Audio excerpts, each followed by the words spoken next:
Hi, welcome back to Maranatha Minutes. This is Dr. Jane Pendleton. This is my husband, Dr. John Pendleton. And we've got a lot of people joining us. We want to thank you for joining us. Be sure and hit that subscribe button because we'd love to have you along for the ride. You can start right here in Genesis chapter 1.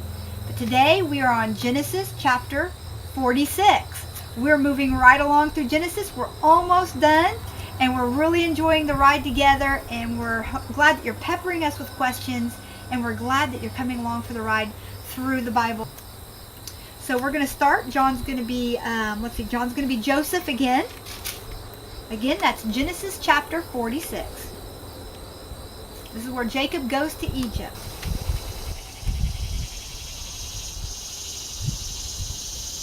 Let the kitty did do its thing.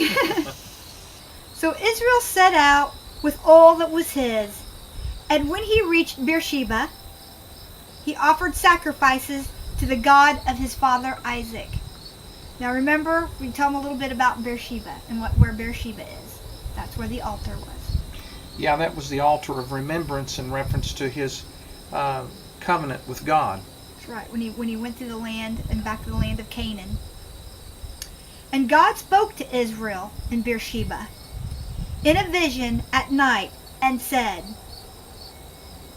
I'll let you do the God thing. He's got the God voice. Jacob. Here I am, he replied. I am God, the God of your father. He said, do not be afraid to go down to Egypt, for I will make you into a great nation there. I will go down to Egypt with you, and I will surely bring you back again. And Joseph's own hands will close your eyes. Then Jacob left Beersheba, and Israel's sons took their father Jacob and their children and their wives in the carts that Pharaoh had sent them to transport him. Jacob brought with him to Egypt his sons and grandsons and his daughters and granddaughters and all his offspring, including his wives. But if you want to, you can go through here and you can read all the sons of all of his sons. And there were actually 3 generations. Now, when you skip down here to Genesis 46, all those who went to Egypt with Jacob, those were his direct descendants, not counting his sons' wives, numbered 66 persons. With the 2 sons who had been born to Joseph in Egypt, the members of Jacob's family which went to Egypt were 70 in all. Now Jacob sent Judah ahead of him to Joseph to get directions to Goshen, to their new land where they're going to be, the land where Pharaoh sent them. When they arrived in the region of Goshen, Joseph had his chariot made ready and went to Goshen to meet his father Israel, to meet Jacob. As soon as Joseph appeared before him, he threw his arms around his father. He seen him for the first time in a long time. And he wept for a long time.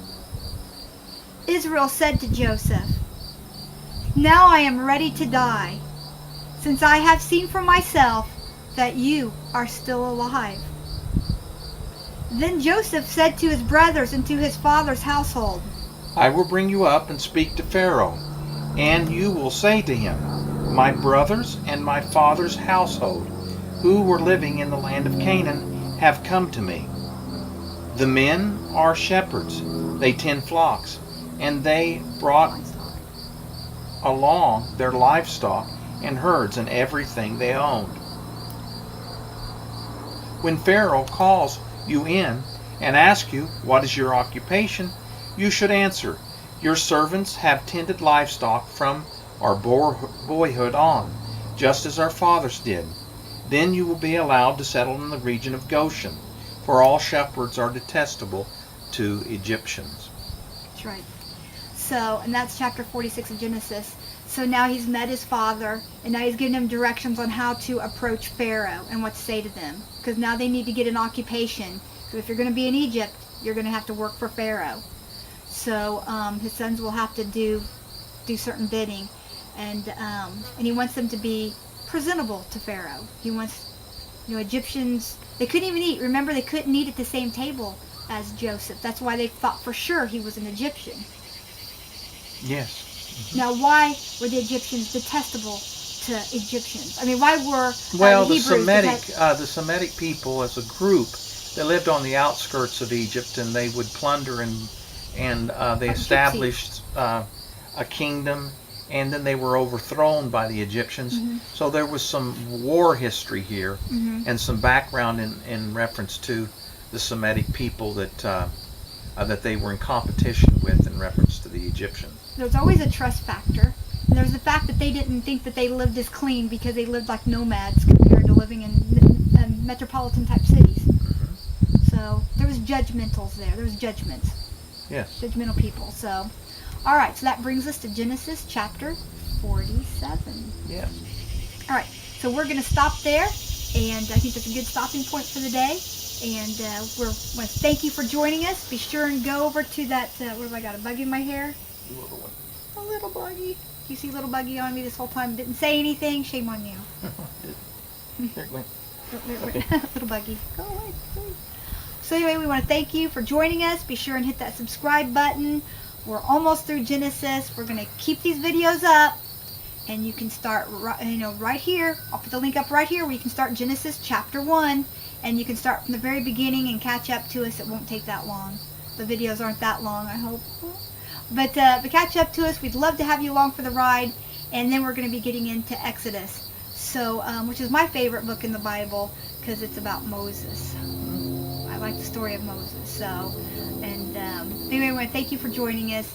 And in God's peace and blessings, we hope you have a wonderful day. Amen. Amen.